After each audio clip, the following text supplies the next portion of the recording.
नमस्कार दोस्तों, आप सभी का स्वागत है हमारे इस चैनल धर्म ज्ञान स्पिरिचुअल पर। दोस्तों, यदि आप भी अपनी लाइफ में कुछ नया सीखने की चाह रखते हैं तो इस चैनल को अभी सब्सक्राइब कर लें।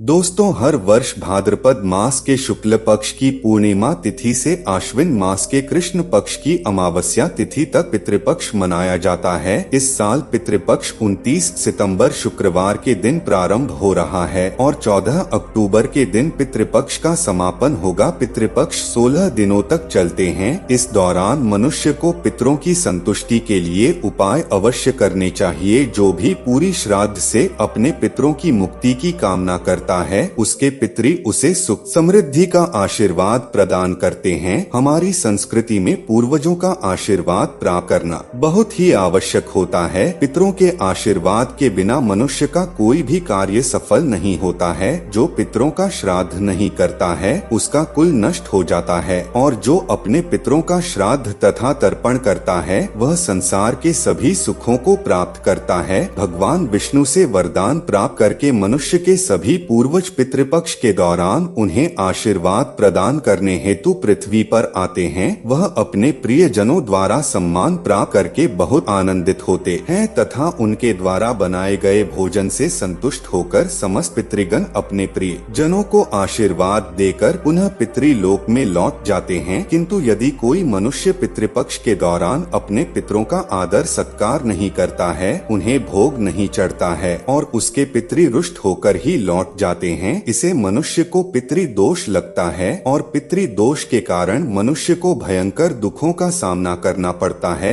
गरुड़ पुराण के अनुसार किसी तीर्थ स्थान पर पितरों के तर्पण और श्राद्ध का विशेष महत्व होता है। ऐसी मान्यता है कि गया और बद्रीनाथ या प्रयाग में श्राद्ध करने से पितरों को मोक्ष की प्राप्ति होती है। इसके अलावा जिन लोगों को विशेष स्थान पर श्राद्ध करना संभव नहीं है, वह घर के किसी भी पवित्र स्थान पर कर सकते हैं, लेकिन ध्यान रहे पितरों का श्राद्ध शाम के समय अथवा रात्रि के समय कभी नहीं करना चाहिए। पितरों का आवाहन और पूजा केवल दिन में करनी चाहिए। रात्रि में आवाहन करने में नकारात्मक शक्तियां घर में प्रवेश कर सकती हैं अथवा जो पितृ प्रेत योनि में होते हैं वह घर में प्रवेश कर सकते हैं, जिससे घर में दुर्घटनाएं होने लगते हैं। दोस्तों, अगर आप इस चैनल पर नए हैं तो इसे सब्सक्राइब जरूर करें। कमेंट में जय श्री कृष्णा अवश्य लिखें। साथ ही वीडियो को लाइक जरूर करें। आइए जान लेते हैं गरुड़ पुराण के अनुसार मनुष्य को अपने पितरों को प्रसन्न करने के लिए कौन से महत्वपूर्ण उपाय करने चाहिए। सबसे पहले उपाय, पितृपक्ष के दिनों में लोग मृत आत्माओं का आवाहन करते हैं, जिस कारण से पितरों के साथ अन्य प्रेत आत्माएं भी घर में प्रवेश करने का प्रयास करती है। यह प्रेत आत्माएं घर में भयंकर शोक की स्थिति निर्माण कर सकती है। इसीलिए पितृपक्ष में अपने घर के मुख्य द्वार के सामने जल का छिड़काव करें। इसे पितृगण अत्यंत संतुष्ट होते हैं और नकारात्मक शक्तियां घर में प्रवेश नहीं कर पाएंगी। दूसरा उपाय, पितृपक्ष में पितरों की संतुष्टि के लिए भोजन बनाया जाता है, लेकिन कुछ लोग इस भोजन को केवल पितरों की तस्वीर के सामने रख देते हैं। पितृ इस भोजन को ग्रहण नहीं कर पाते, इसीलिए आप थोड़ा सा भोजन गौ माता को, कुत्ते को अथवा कौवे को अवश्य खिलाएं, जिससे यह भोजन आपके पितरों को प्राप्त हो सके। तीसरा उपाय, पितरों को प्रसन्न करने के लिए उनकी तस्वीर के सामने शुद्ध घी का दीपक अवश्य जलाएं और अपनी भूल के लिए क्षमा मांगकर उनका आवाहन करें। आपके पितृ देव आपकी सभी गलतियों को माफ करके आपको आशीर्वाद प्रदान करेंगे। चौथा उपाय, यदि आप किसी कारण वश पितृपक्ष में श्राद्ध आदि न कर पाए तो पितृपक्ष में दक्षिण दिशा में पितरों के लिए एक दीपक जलाएं, गौ माता को रोटी खिलाएं और आप जिस किसी भी स्थान पर मौजूद हो दक्षिण दिशा में मुख करके अपने पितरों से क्षमा मांग ले। पांचवा उपाय, भगवान श्री कृष्ण कहते हैं,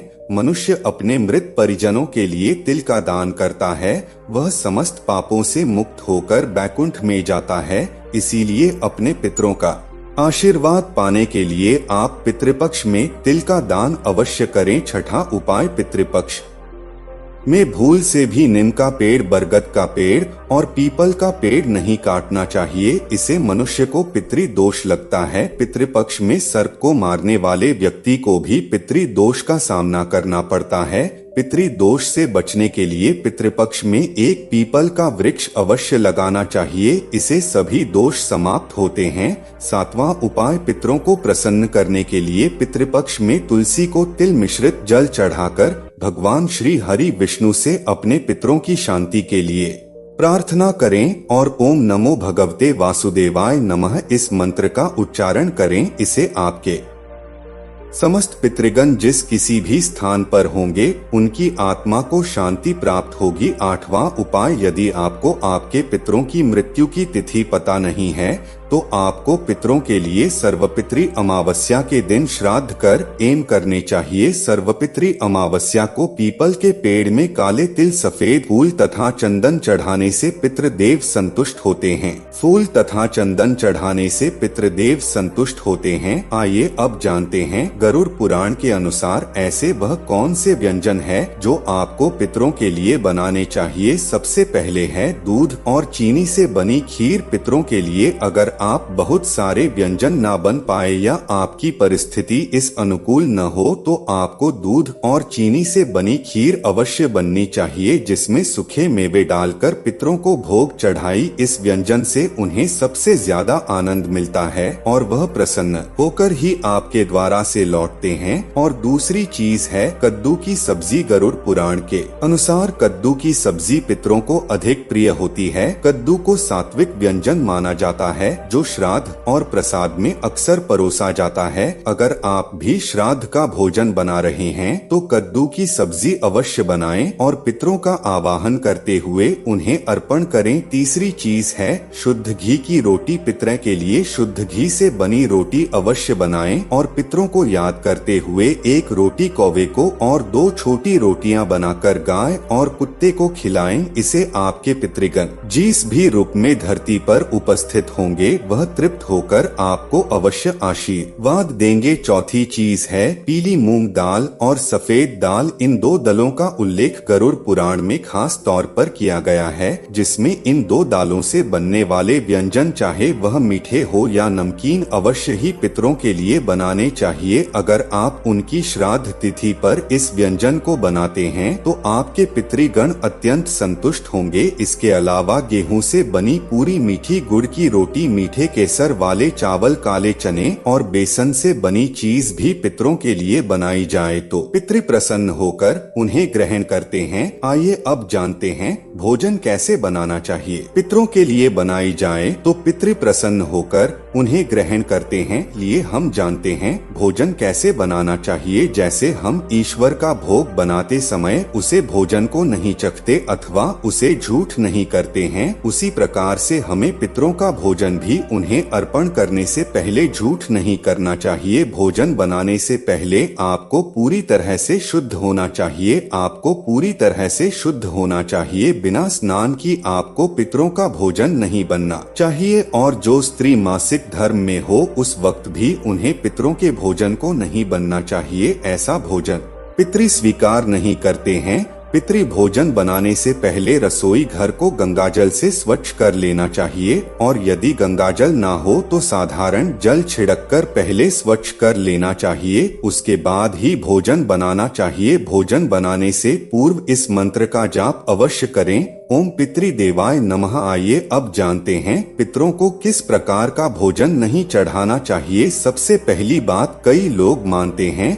कि उनके पितरों को मांसाहार भोजन पसंद था तो उन्हें पितृ श्राद्ध पर मांसाहार बनाकर खिलाना चाहिए, किंतु ऐसा करना अनिष्ट कारक हो सकता है। जब आपके पूर्वज पितृलोक में प्रवेश करते हैं तो उनका भोजन सात्विक बन जाता है। पितरों के लिए केवल सात्विक भोजन ही बनाए। मांसाहार व्यंजन जैसे प्याज, अदरक और लहसुन आदि का प्रयोग भी श्राद्ध भोजन में नहीं करना चाहिए। ऐसा भोजन पितृदेव स्वीकार नहीं करते हैं। इसके दौरान कभी किसी बुजुर्ग का अपमान नहीं करना चाहिए। इसे हमारे पितृ रूठ जाते हैं और हम उनके आशीर्वाद से वंचित रह जाते हैं। पितृपक्ष में अपने बड़े बुजुर्गों को सम्मान देना चाहिए। उनके हाथों से दान धर्म करना चाहिए। ऐसा करने पर मनुष्य को श्रेष्ठ फलों की प्राप्ति होती है। तो इस प्रकार से अपने पितरों की पूजा करके आप उनका आशीर्वाद प्राप्त कर सकते हैं। उम्मीद है आपको यह जानकारी अच्छी लगी होगी। वीडियो को लाइक जरूर करें और कमेंट में जय पितृदेव और जय श्री कृष्णा अवश्य लिखें। साथ ही चैनल को सब्सक्राइब करें। आप सभी का धन्यवाद।